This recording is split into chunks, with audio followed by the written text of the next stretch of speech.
Hi lads and lasses, Morten Aastad with another video, another Paul McCartney video. Yes, it's been a little over a week since The Boys of Dungeon Lane dropped, and another day after that I got my copy and a CD as well, and I've already made a video where I unbox, or look at it if you like.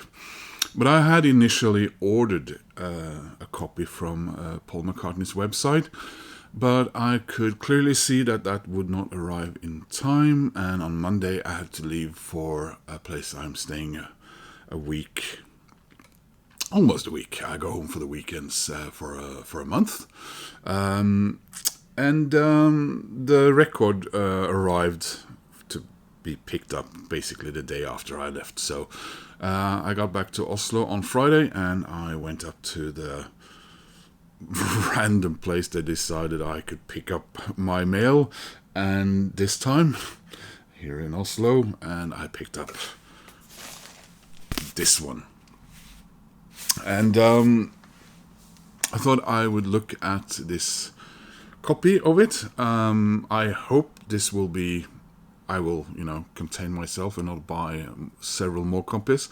I had promised myself I would buy one vinyl and one CD, and the plan was to buy the CD on release day, but since, like I said, this vinyl would not appear in time, I was tempted and I ended up buying the so-called indie exclusive pink vinyl from Platekompaniet here in Oslo. So I hung up my little homage to super furry animals from Wales, and wearing my new super furry animals t-shirt in a Paul McCartney video. Well, there is a little bit of a reference there, because on the song Respectable for the Respectable, Paul McCartney is featured in that song by super furry animals eating carrots and celery. So there you have it, a little bit of an obscure Paul McCartney link or reference there. Let's have a look at this, shall we? So this has been shipped from Universal Music in Denmark, from the looks of things, all the way up here to Norway. So at some stage this record and I were both in Denmark at the same time, because I came back from Denmark on Friday last week, basically the day this record was released. So that would have been the 29th of May, but I was too tired. I had like an hour before the record store closed, and I was just too tired to go, so I did it the day after. So let's see if we can get it out of there without that being it. Yes, made in Czech Republic. So yeah, there is my copy from the Paul McCartney website. I have enjoyed, as a member of the vinyl community, I have enjoyed a lot of videos from you guys, and seen some of you getting some quite interesting versions of this. Of course, the big guys on YouTube, as far as, and I guess, I wouldn't consider them members of the little vinyl community, but those are the guys from both the US and UK who are, whose channels are essentially Beatles websites, channels, sorry, and Beatles adjacent and Beatles solo. Was there a hype sticker on this? No, unlike the store-bought one, there wasn't. Some of them have gotten a ton of versions, and I guess some of them also get them from record companies and so on. And if there was one version I would have liked to have, it would have been the gatefold one. Was it Norman Maslov who showed that one? The sign is white and there's no color. Even the signature is white, and the gatefold just looks very nice, I must say. And but I think it was announced like a week before release, and I felt I wasn't gonna get roped into getting that when I had already ordered this. In the end, of course, I did end up with 2, but there you are. So yeah, nice embossed cover, and instead of the red, we have the green, and his handwritten stuff on the back there. So I've been trying to listen to this record a lot. Like I said, I've been away, so I've had to do that on Spotify. And trying to get into the lyrics a little bit. It's a little bit difficult with his choice of presentation as far as the lyrics go. I mean, I won't say his handwriting is terrible or anything. It's just a little difficult to read. So, like in the one I got, we have a very nice booklet with, like I said, his handwritten lyrics.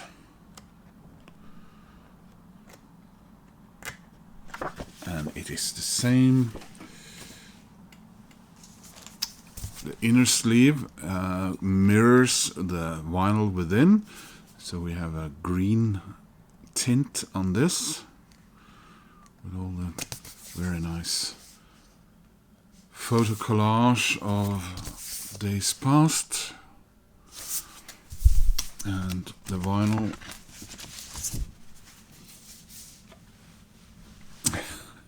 and I said that in a comment somewhere, and I made an effort to say sorry Macca, bad joke, but we have the vinyl in hunter green, I guess you could call it. So yeah,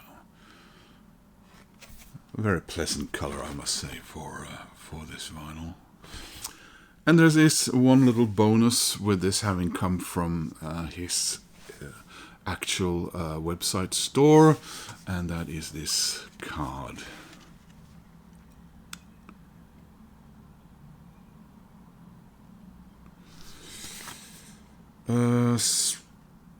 See the boys of Dungeon Lane along the cast iron. Yeah, he's written something there, and I'm struggling to read his handwriting, to be honest. So now to the hard part. What do I, Morten Aastad, think of this record?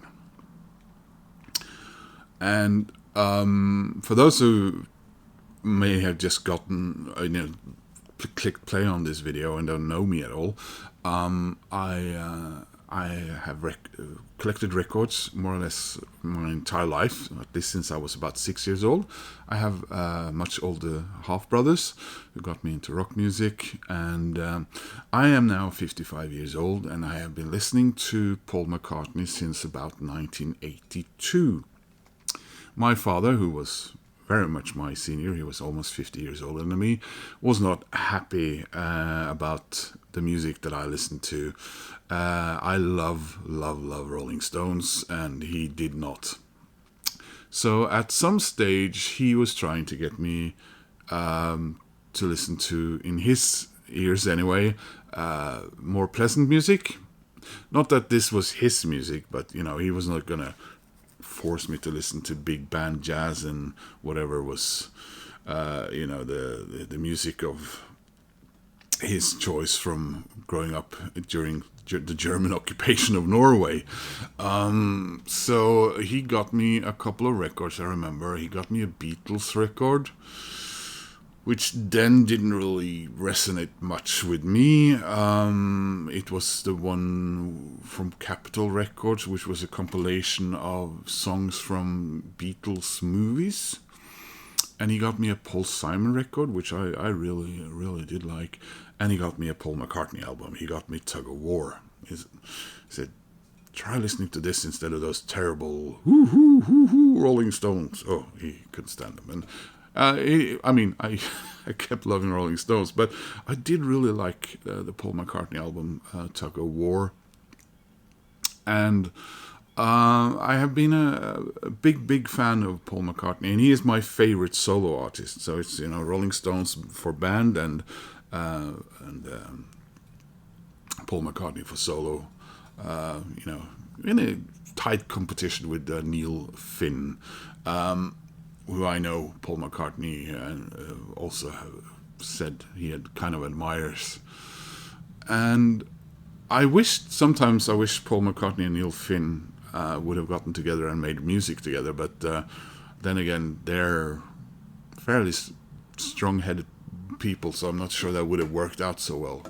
And I really like some Paul McCartney albums much more than maybe a lot of other people do. I mean, I love, and I think it's gotten more and more popular over the years. London Town, for example, and I love Back to the Egg, and I adore Press to Play. That is a wonderful album, in my opinion, and I didn't understand back then why people didn't, gravitate toward it as much. But I suppose sometimes people would argue that Paul McCartney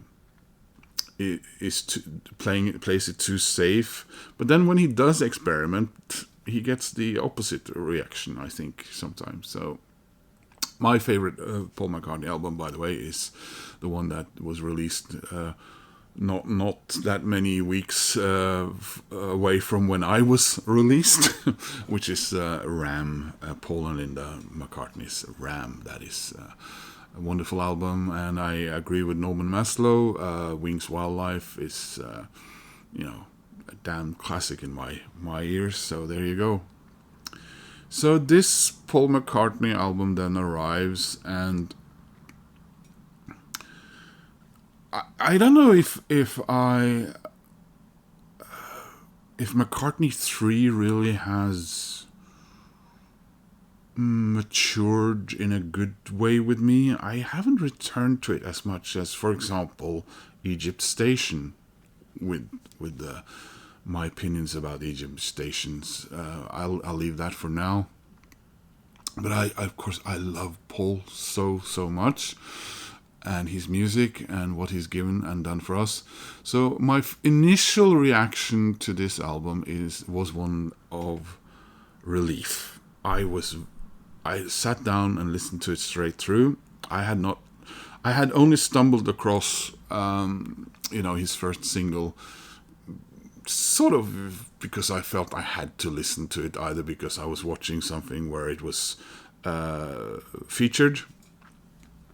But I try not to listen to albums before I can listen to them from start to finish. So I'll sometimes buy singles and just leave them until I heard the actual album. That's how I do that. And then I watched that Saturday Night Live thing, and I was really quite worried. And that's again only because you love someone and you love an artist, and they get older, and some artists get older without it having much effect on them, and some don't. I mean, Mick Jagger's voice is really amazing, and of course he's a few years younger, but a certain singer from The Cure, wow. But his voice in that Saturday Night Live thing really worried me. But listening to that new album, really, as far as his voice go, I mean, it's there, and it's in a couple of songs where I do feel things are not working out that well, but not necessarily just because of his voice, but his choice of the type of song for that song level he does. But all in all, of course, this is a record that he's had time, and they can clip, and he can come back a day or two later and try again, probably. And some of you have talked about there being some production magic in here, of course, that I don't know much about. But yeah, all in all, so just I mean, I really do enjoy this album, and but I want to convey that I do really love this album, and I know I'm not Norman Maslov or some of you other guys, Dixon and you guys out there with the Beatley Tone and whatever you call it. Sorry, it wasn't meant that way. And some of you guys have gotten some flack for having an opinion about songs here, and I'm just a tiny YouTube channel, and who am I? But I mean, bear with me. As You Lie There sets the tone for the whole album in as much of the musicianship. Oh my God! I mean. Is there anything he can't do? I don't know, play the spoons maybe? In all, I love most of the guitar work on this album. He has one guitar tone that he's found some years back, and he uses sporadically on his album that I honestly can't stand, and I made a note of remembering on which song that was, but now I can't. Maybe I'll drop a line about that somewhere down here. But not on As You Lie There. It's an interesting song. It sounds like it's three or four songs sort of merge into a cohesient song that really works. Plateaus, lovely. And as some of you have been having some opinions about his voiceover, his spoken word, and I don't know, I didn't think about it that much. I just thought it really it's not something he's done a lot, so I thought, yeah, I liked it. So the only thing I wish kind of at the very end of the song, he returns to the beginning of the song, and I thought that we sort of reached a crescendo there with the rocking part, and that's where it should have ended, but that was just me. And then he kind of loses me a bit with Lost Horizon, and this is the first of the songs where I get a little bit into what drags it down a little bit for me. Some of the songs are very word.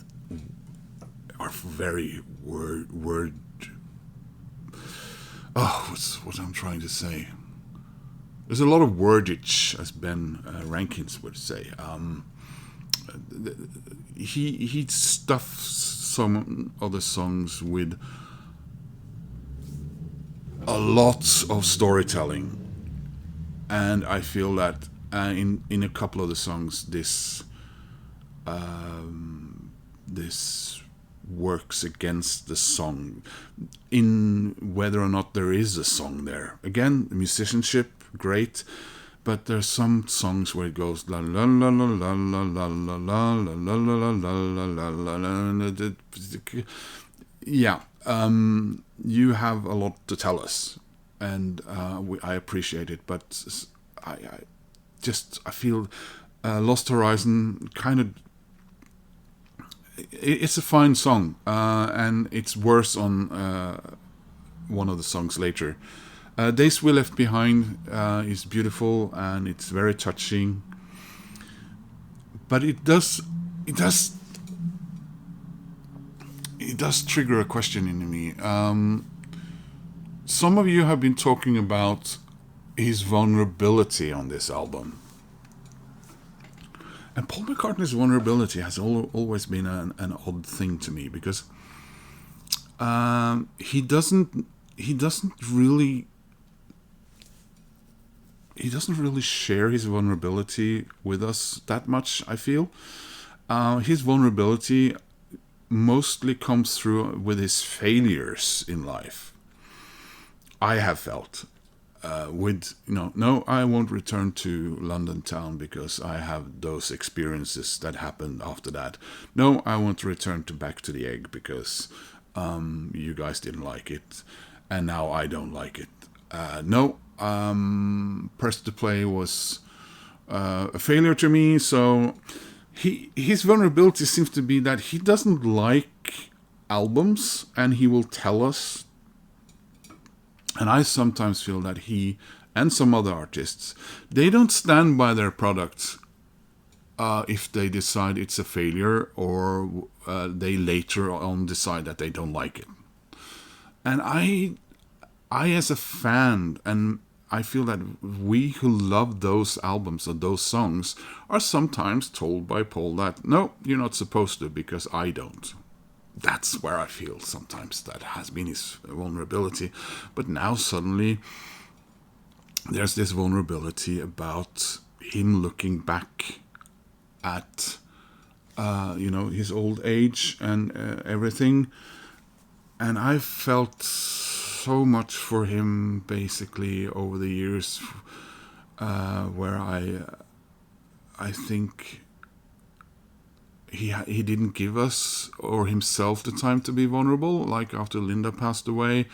We know that there was a vulnerability after Beatles, but I guess we kind of didn't know it then. We've been told about it later, and so I think I am just struggling a little bit with the vulnerability that people are telling me are here in a way.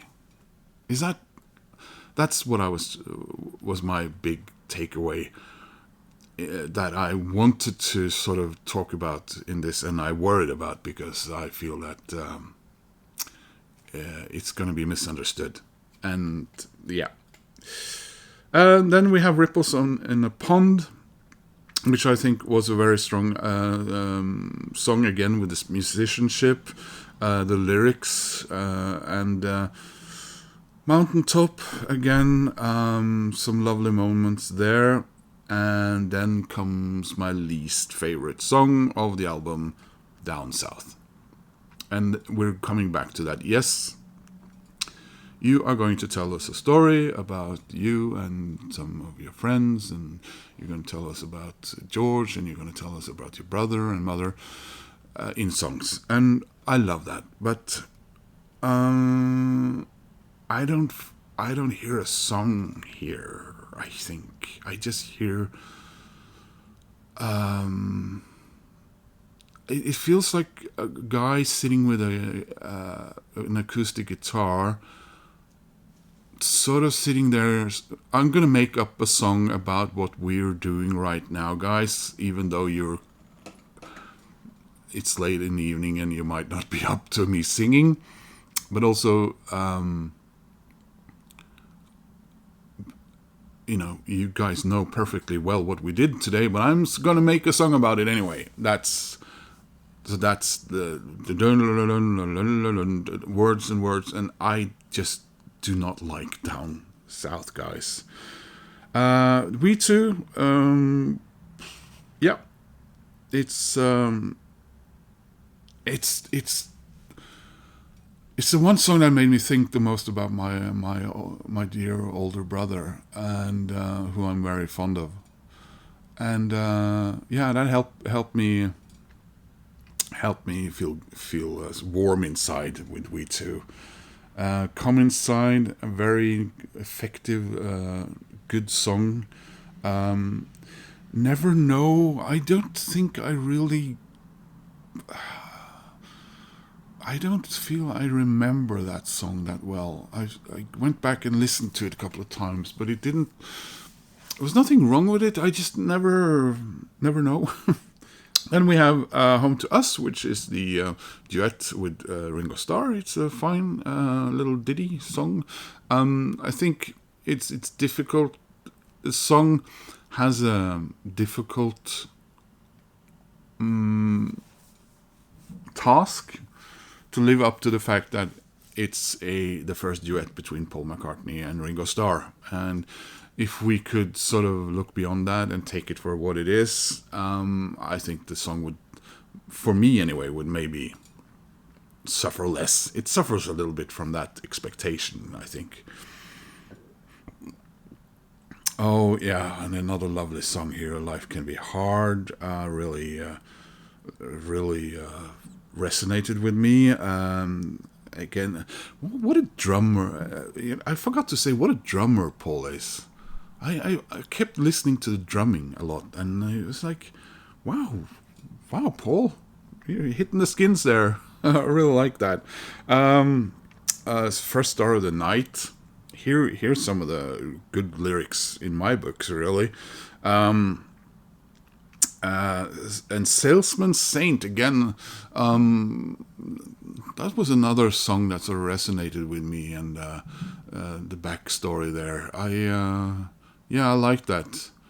And finally, Mama Gets By. Some people seem to dislike it quite a bit. Some people have said what they really think about it, like Norman Maslov did, and gotten a lot of flack for it. And what did I take away from it? Was it the orchestration in it that sort of how fully fledged that was? But apart from that, I guess I kind of wish maybe one of the more up-tempo songs would have been the final song, because it feels like it drags on a little bit.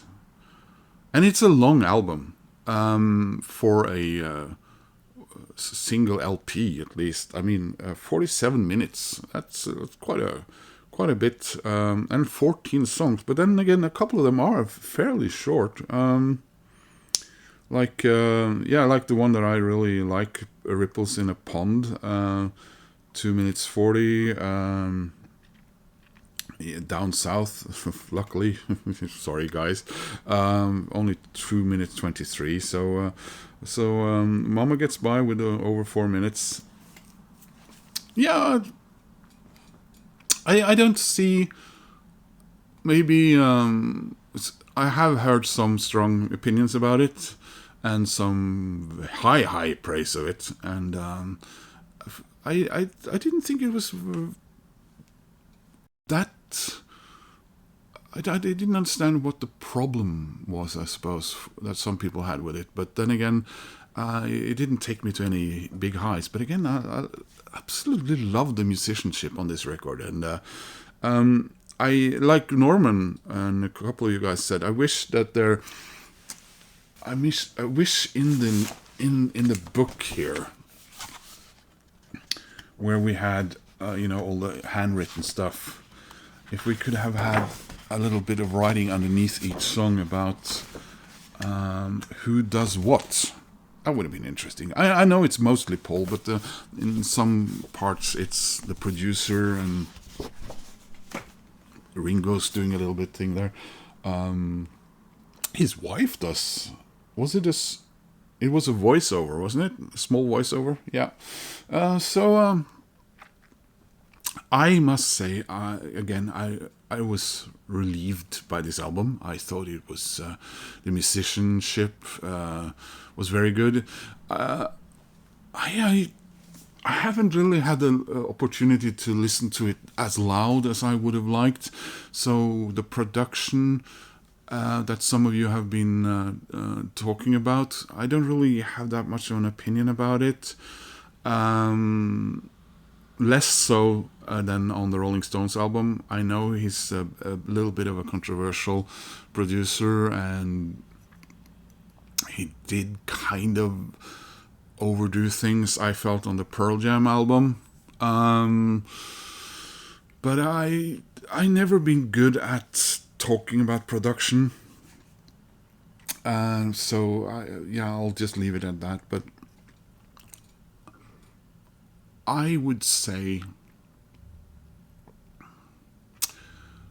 that this is the album he's made that I've been most affected by and most pleased to since Chaos and Creation, probably. Memory Almost Full and New are records that kind of just go through my ear. You know, I don't dislike them or anything. Egypt Station, I thought, was a strong album in that it was fairly experimental as well. But I feel his voice is better here than it was there. And McCartney 3, it's dropped down on my list of McCartney albums a bit, and I don't know if I know why I feel that, but this you know, even though I do say what I feel here and there about some of the stuff on this album, I kind of want to use the word wonderful. I think it was wonderful, Paul. Thank you, and you guys. Yeah, it is kind of wonderful. It's a wonderful album, yeah, and I'm happy that we got this from Paul, and unlike his previous two, especially his previous album, I think I'm going to be listening to this a lot over the year. So, guys, I hope that didn't upset anyone too much. Or I don't do a lot of reviews because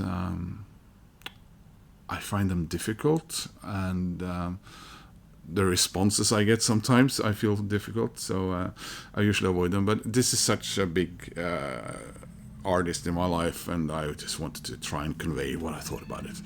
So please leave comments, please be good, please be nice, and I hope to see you guys soon in another video. Bye bye.